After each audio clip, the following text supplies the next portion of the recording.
বন্ধুরা, তোমাদের সামনে আজকে একটা নেপালের ট্র্যাডিশনাল ডিশ শেয়ার করছি।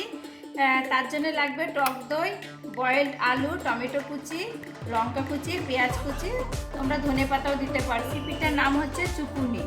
প্রথমে বাটিতে আমি টক দই দিয়ে দিচ্ছি, এক বাটি। টক দইটাকে আমি একটুখানি ফেটিয়ে নিচ্ছি।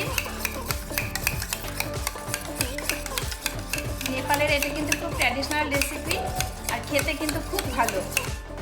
এর মধ্যে দিচ্ছি লবণ, দিচ্ছি লঙ্কার গুঁড়ো, দিচ্ছি আমচুর পাউডার। এবার ভালো করে মিশিয়ে নেব।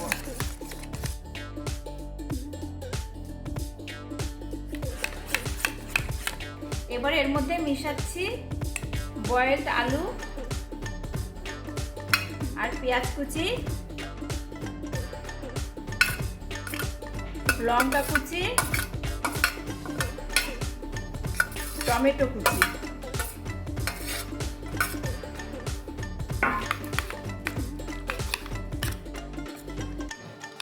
এবার খুব ভালো করে মিশিয়ে নেব।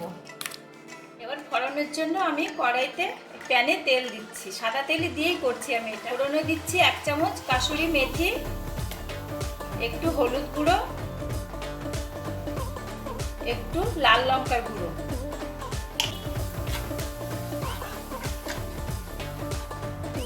এবার আমি এটা দইয়ের মধ্যে ঢেলে দেব।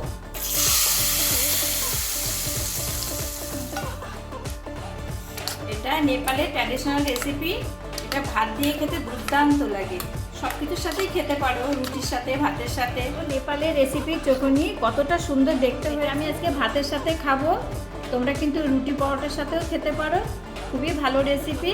আর আমার এই রেসিপিটা তোমাদের কেমন লাগলো অবশ্যই জানিও, আর আমার চ্যানেলটি সাবস্ক্রাইব করে দিও।